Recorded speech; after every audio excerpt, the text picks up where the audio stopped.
Hello everyone, in this video I'll be showing you a level 20 CRYPTSTALKER RANGER Mod Build Guide in Baldur's Gate 3. This is a mod that was made by Hungry Hippo 3460, and with this mod it gives you some undead companions that are actually quite strong. This class isn't overpowered by any means, but it is a fun one to play with. So I'll be breaking down this level 20 build here. So we take the Ranger at level 1. As for the favorite enemy, I like to go with the Bounty Hunter, giving disadvantage on Ensnaring Strike. This is great crowd control early game. And for a natural explorer, I like to take the Wasteland Wanderer Fire, which gives us resistance to fire damage, which is somewhat common early game, as is poison, so you can go with either of those. And for our ability scores, 16 dexterity, 14 constitution, 10 intelligence, 16 wisdom, and 10 charisma works well.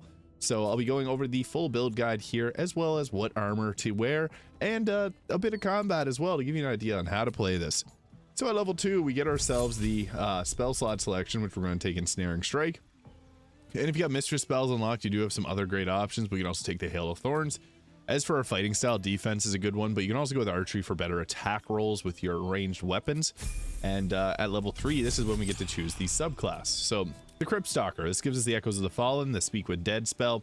It also gives us the Ranger's Companion, which gives us undead choices, and they're all quite strong. We also get ourselves the Darkness spell, which is really effective and works well with this build. Now, for our next leveled spell, Fog Cloud works good, but we already have Darkness too, which is kind of similar, but we can also go with Long Strider if you'd like. Once we get to level 3, you want to be using your summons quite frequently. At level 4, we get ourselves an ability score improvement, so we can take up our dexterity to 18 for better armor class and better weapon attack rolls, so that's going to be good for survivability.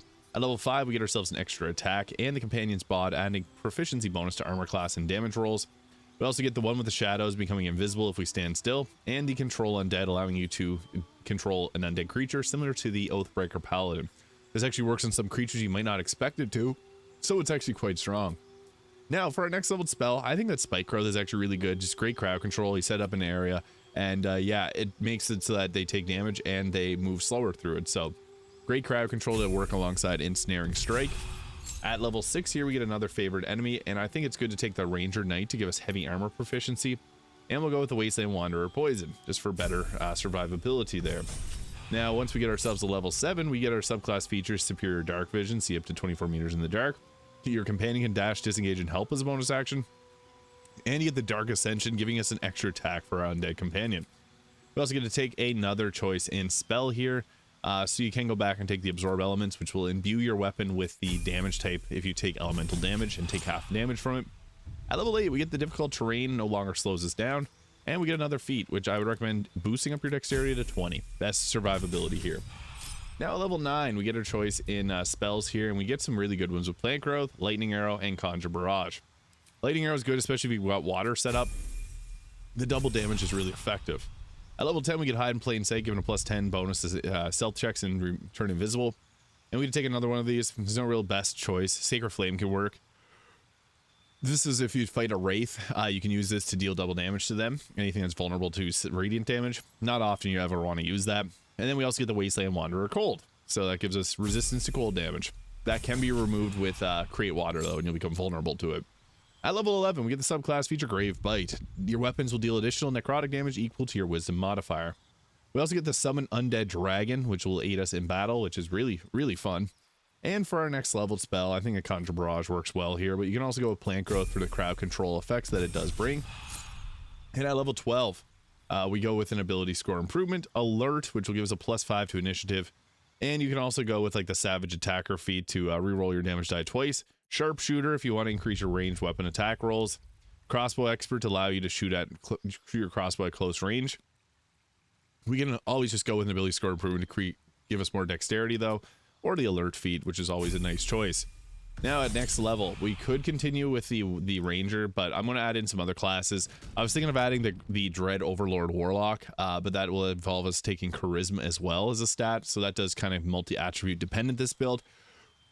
The Cleric also works great, and the Death Cleric will be coming soon to Baldur's Gate 3, so that would work very well there. But we can also add in a few others, like the Rogue, as this will give us the ability to do sneak attacks, as we're going to typically be using a finesse weapon and a ranged weapon. And once we get to level 2, we get bonus action abilities there, so that can work alongside our friend, the Undead. And at level 3, we get some choices in subclass. So the Thief will give us an extra bonus action, which can be really nice. The Assassin will give us really powerful first turn damage. The assassin's better if you try to end your combat on turn 1, although the assassin typically works better with the Gloomstalker Ranger. We're more of a sustain, so getting that extra bonus action can actually make a pretty big difference, so that's why we're going to go there. Now we get ourselves another level, so I think it's best to actually add in the fighter at this point. So we get to choose another fighting style, so we can go with archery or something like that, as that'll give us better ranged attack rolls. And at level 2, we get our action surge, big power spike for our character here. At level 3, we get to choose our subclass with, I would recommend going with the, I have an issue right now where if you respec in, it doesn't actually let you choose a subclass here. So you can continue here. I got the blood archer there. It does make sense thematically. We can also go with the cleric, because when we add in the cleric, we can go war cleric and get ourselves bonus action attacks, and it also uses wisdom. So if you want, you can go that route for the final few levels. I'm gonna stick with this just to show off what can be done with this build. You can also add a level the wizard to take some different spells. But I do think that even barbarian, go Wildheart barbarian to give yourself the rage can be really nice, although then we can't spell cast. So yeah, you can add cleric, barbarian. I'm gonna stick with the fighter and go with the blood archer here, which actually fits perfectly with this. This gives us some different attacks here that they apply extra damage depending on. It's kind of similar to the arcane archer, which is coming with patch 8 in Baldur's Gate 3. So we also get shadow blood arrow, which will create darkness for us, which works really well.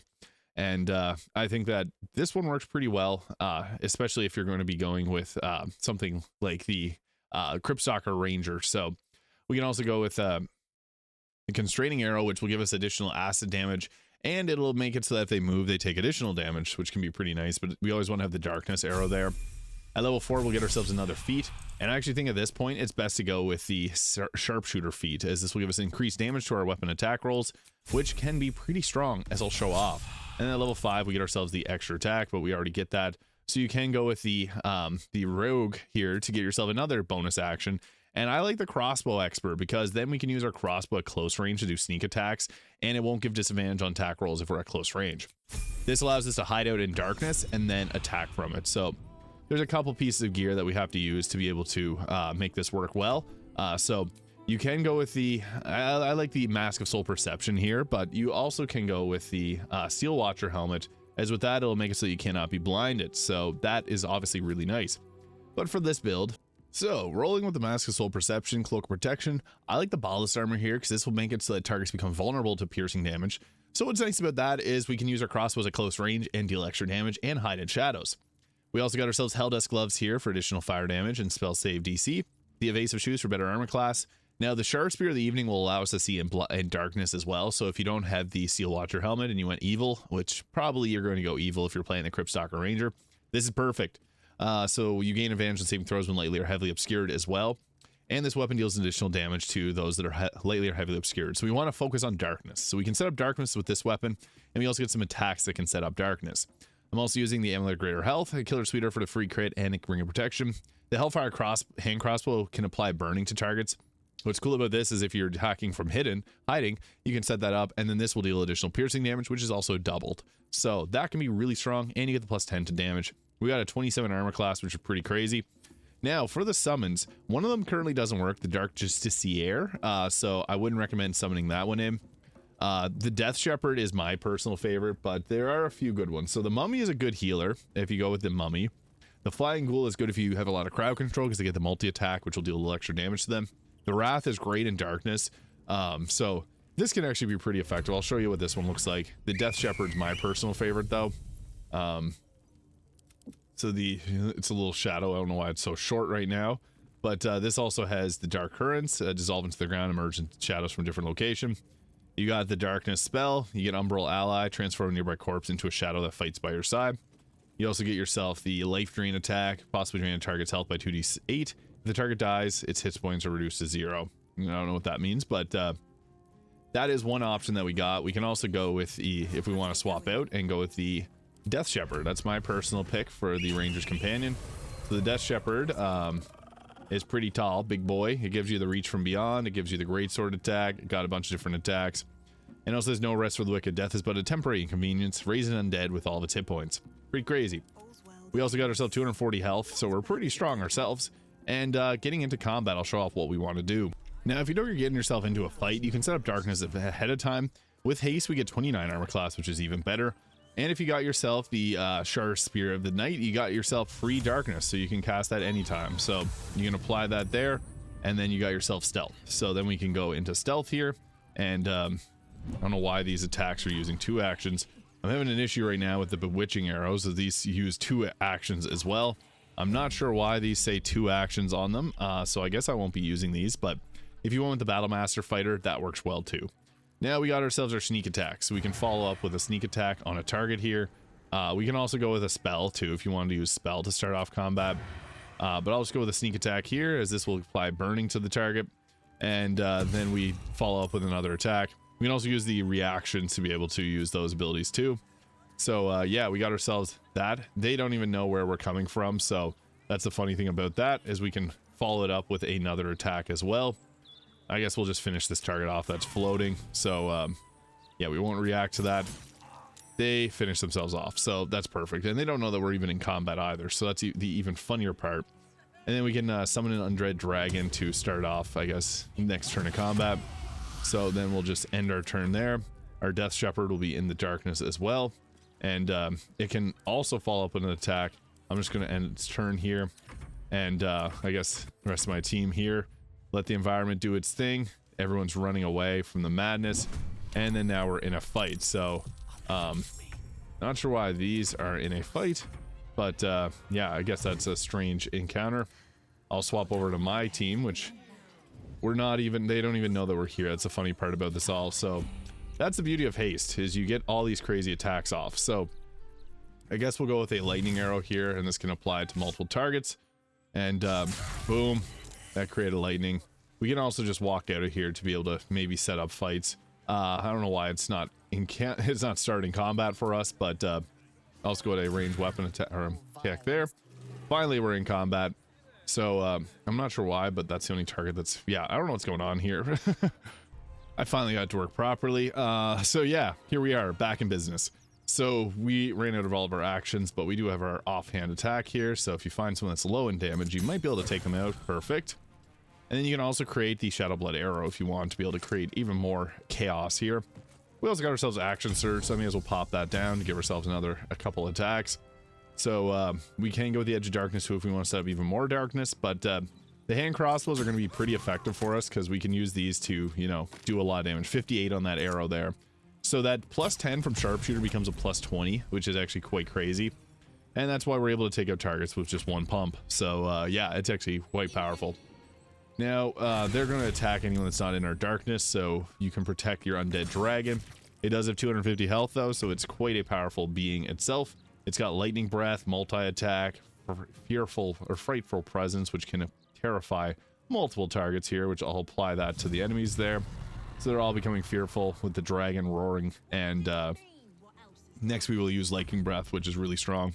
They're fearful, so they're running, and our Death Sheppard will get bonking. So yeah, that's actually very strong. So we're gonna do throwing attacks. Our armor class is very high, so we're likely not to get hit. And then we can follow up with our big bony skeleton man. So we'll just go ahead here. 96% hit chance. He can see in darkness as well, and he gets that extra attack, so he's quite a beast in the battlefield. Immune to blindness is huge, and he can knock weapons out of their hands, and he's got a pommel strike. Shouts out to the mod creator, pommel strike, and they blocked it. But we're in our darkness here, so we can use this to move around undetected. We also have the shadow soaked, or the edge of darkness there, to be able to set up darkness too. So lots of great options. We're just going to go with crossbow attacks here, and we can go with the Shadow Blood Arrow to set up even further darkness there. It didn't work, but we'll just go with another attack here. You can turn off the dual wielding if you don't want to use up both your bonus actions there, so I'd recommend doing that just to conserve your bonus actions for more strategic attacks. But you can see there, we're actually just destroying everyone left, right, and center. Always get up close if you can until you see that the target has the vulnerability of piercing damage. So I guess now they have that vulnerability of piercing damage, so we can follow up with that crossbow attack, or you can just do a main hand attack as well, your choice. But the crossbows are quite strong, as you can see. So that is the CRYPTSTALKER Ranger. I'm a little disappointed that our dragon didn't get to do as much as I wanted it to, but yeah, this is pretty strong, and it can just drop a big lightning blast on them. So Level 20 CRYPTSTALKER Ranger build. Let me know your thoughts in the comments below. Hit the subscribe too if you found this video useful, and I'll see you all in the next video.